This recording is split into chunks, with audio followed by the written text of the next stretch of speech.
song is very clear. Praise is what I do when I'm going through. And the reason some of y'all can't praise him, because you ain't going through nothing.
God, we come now to praise you and thank you and adore you for who you are. Thank you because we've discovered that you are worthy of our praise. So Lord, as we worship you through your word now, we pray that you will speak to our hearts.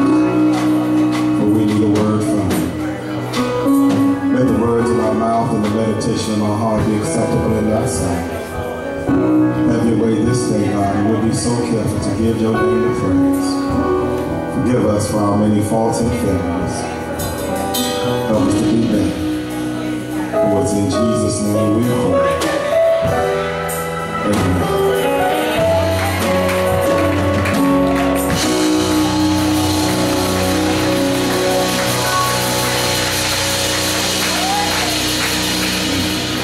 Amen. God bless you. Amen. God bless you. Amen. We want to call your attention just briefly as we open up God's Word this morning to the third chapter of the book of Esther. The third chapter of the book of Esther. We began this journey last week, and if you have been with us through Nehemiah, you just turn over one page and you will be in the book of Esther.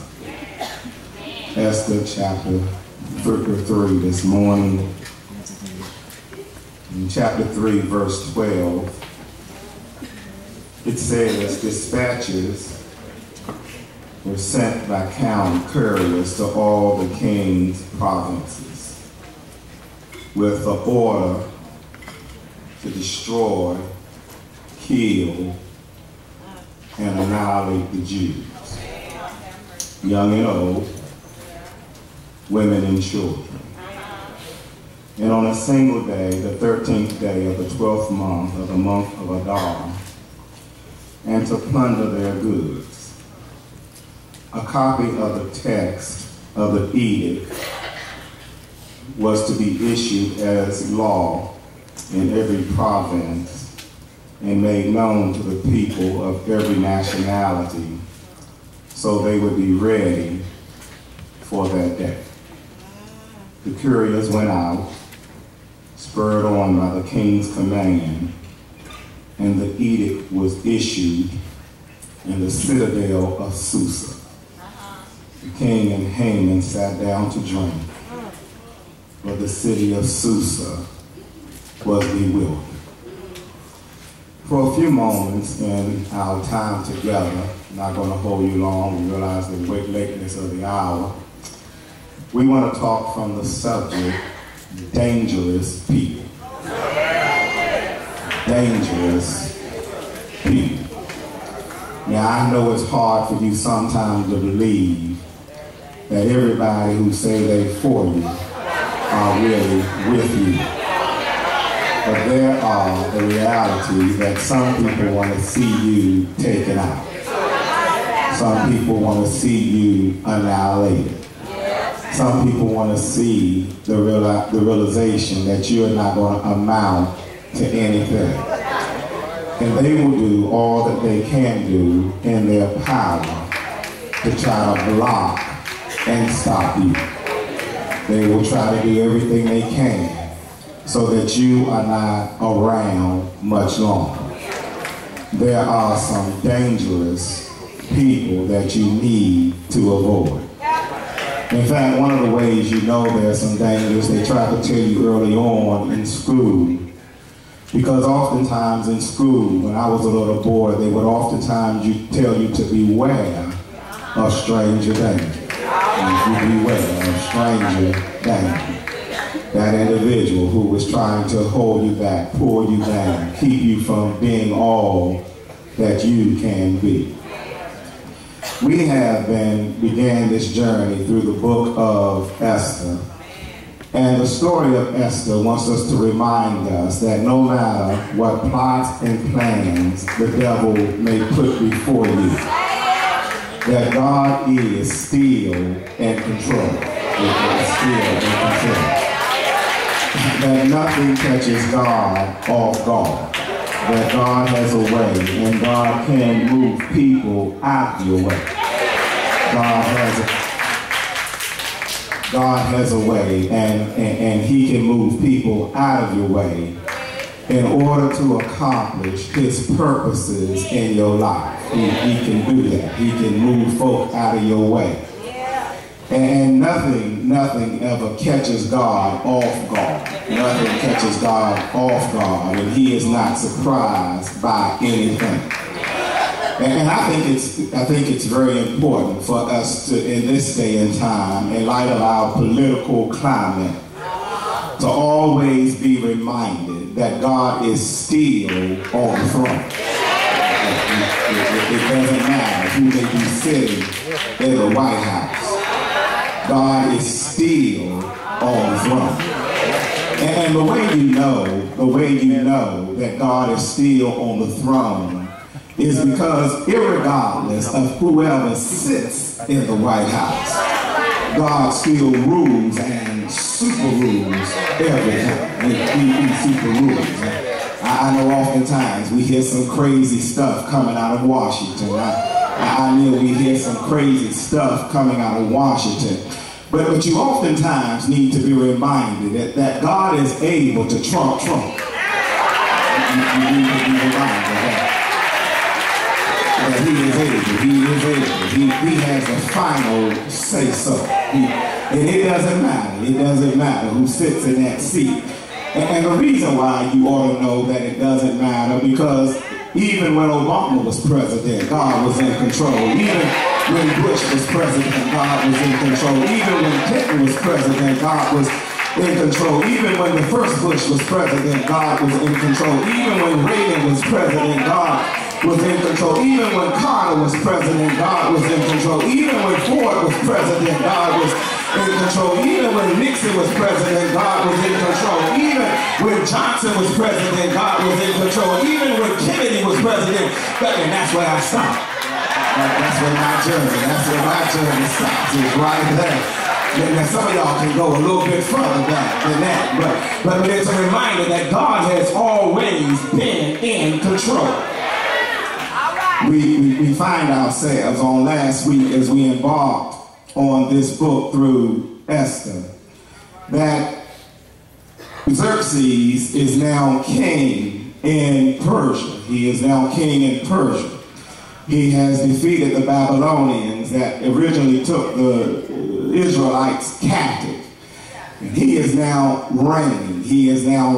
We saw that he had a queen. He had a party going on.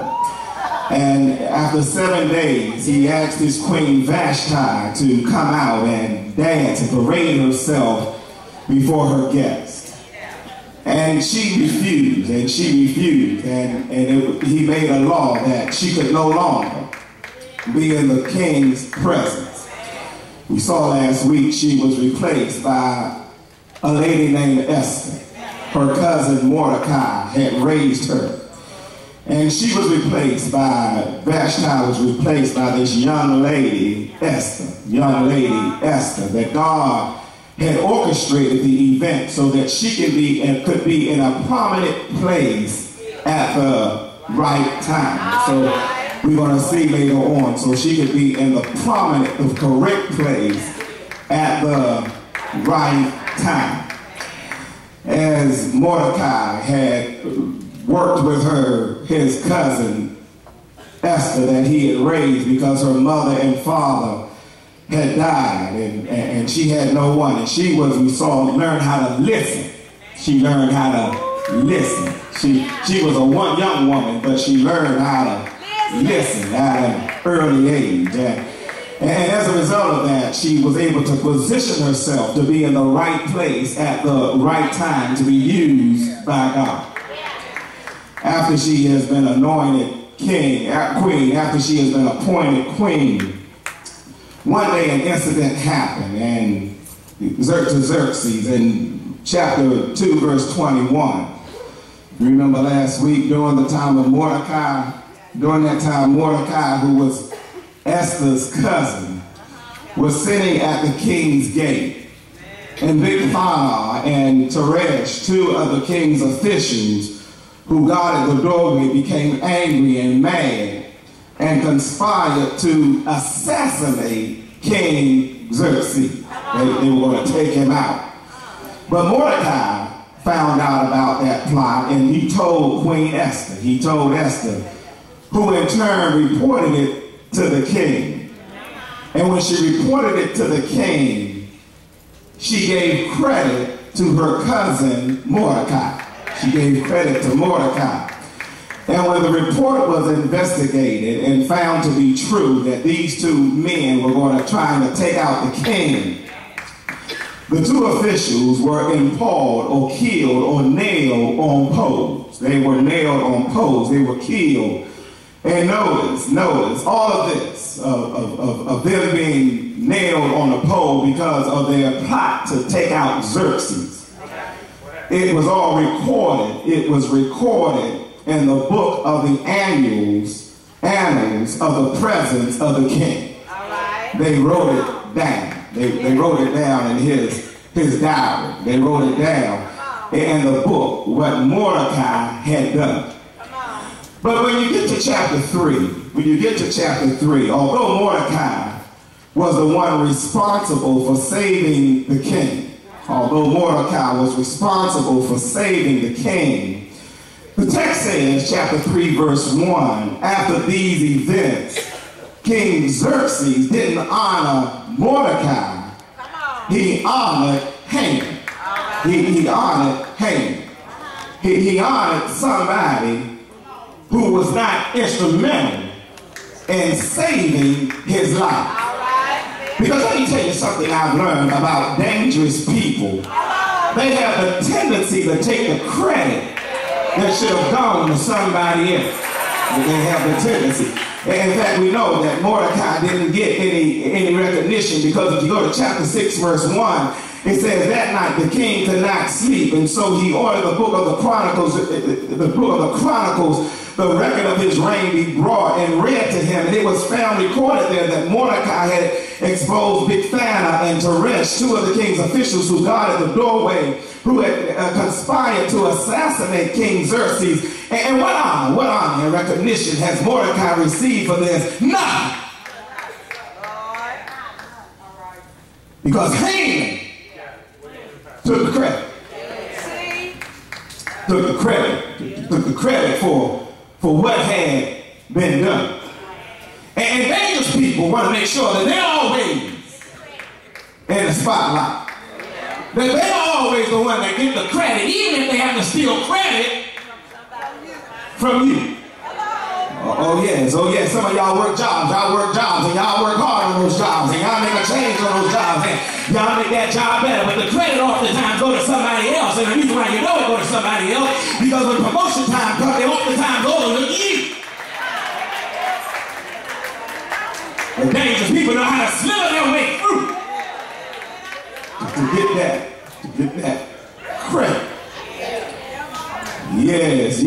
Xerxes recognized him, the Agatite, and elevated him, giving him a seat of honor, higher than all the other nobles. He was second in command. He was the prime minister. Second in command. Let me tell you something else I've learned about dangerous people. Dangerous people are oftentimes narcissistic. They are focused in on themselves. It is all about them. They want all the recognition. They want all the honor. They want all the praise. They want everybody to look up to them. They devalue others. Because they put a high price of value on themselves.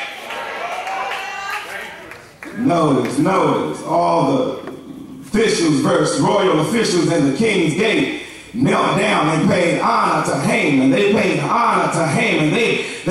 Haman on the back. They recognized Haman for what he had done. They recognized all of the good work that belonged to Haman when Haman no good work. Because the king gave him that authority. Now that I got this authority, now I want everybody to look up to me. Now I'm important. Now I'm somebody. And I want to be recognized. I want to be recognized. I want everybody to kneel down, and I want everybody to pay honor and pay attention to me. And you know, I found a lot of folk I like Haman. They are good till you give them a title. I wish I had a witness here. They're good. They're good. They'll work hard. They'll do the job until the moment you give them a title, then all of a sudden they forget. Yes. I want everybody to recognize me. I'm narcissistic. I'm self-absorbed. I'm important. Yeah, I got value.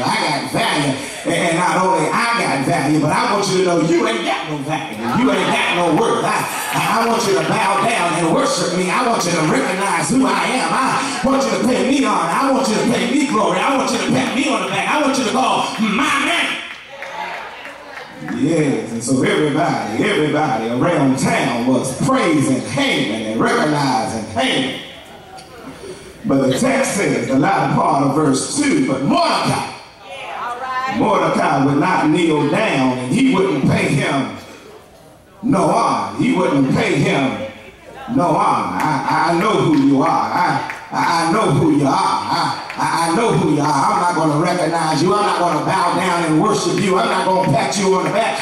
And the reason why I ain't going to pat you on the back and recognize you and give you all that praise and give you all that glory, because you ain't done nothing. You ain't done nothing. Yeah, the king officials at the king's gate asked Mordecai, Mordecai, why don't you obey the king's command? Bow down and worship and recognize and give honor to Haman. Why don't you recognize that? And day after day they spoke to him, but he refused. He refused to comply because therefore, because let me tell you, when you got dangerous people, there are others that like to feed into that mess.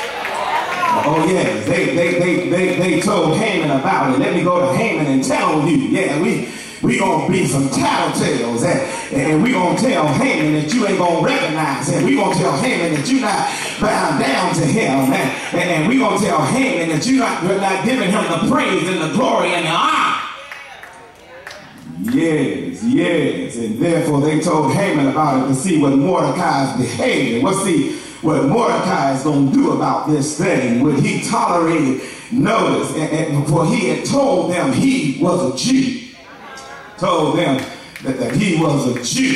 He was a Jew. And after all, we didn't spend a whole bunch of time on here, but the Amalekites did not like the Jews. They had issues and problems with the Jews from the beginning because they knew God was going to give them the promised land. And God had told them in 1 Samuel 7:15 that when you confront the Amalekites, you make sure you annihilate them all.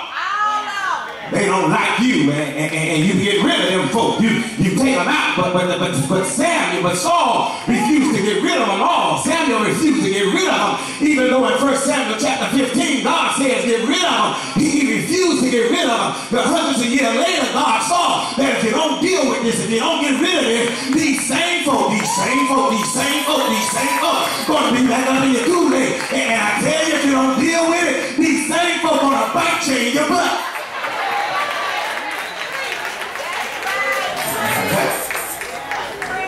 They don't like you.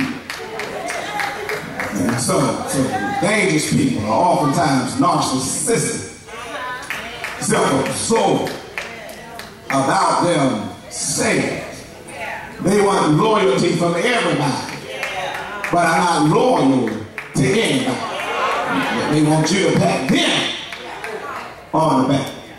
Yes, they see themselves more valuable than what they are. Not only do they see themselves more valuable than what they are, they tend to devalue other people.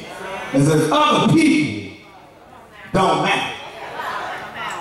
But let me tell you something else I've learned about unstable people or dangerous people. Is they're oftentimes emotionally unstable. They're unstable. They're emotionally unstable. Verse 5. When Haman said to Mordecai, so that Mordecai would not kneel down or pay honor, he was enraged. He's mad. He upset. Yes, he's unstable. He lost his cool. Yes, he lost his mind. Yeah, I'm enraged. I'm ticked off that y'all won't recognize me. Yeah, I'm ticked off that y'all won't pat me. You won't pat me on the back. And notice what the text says. Why don't you recognize me? Yet when he learned that who Mordecai's people were, he scorned the idea of not only killing Mordecai.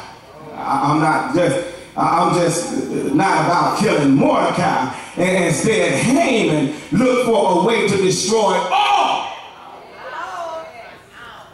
Mordecai's people, the Jews, throughout the whole kingdom of Xerxes. I want to kill everybody because I don't just like Mordecai. I just ain't got a problem with Mordecai, even though Mordecai is the one that won't bow, even though Mordecai is the one that won't follow the king's edict, even though Mordecai is not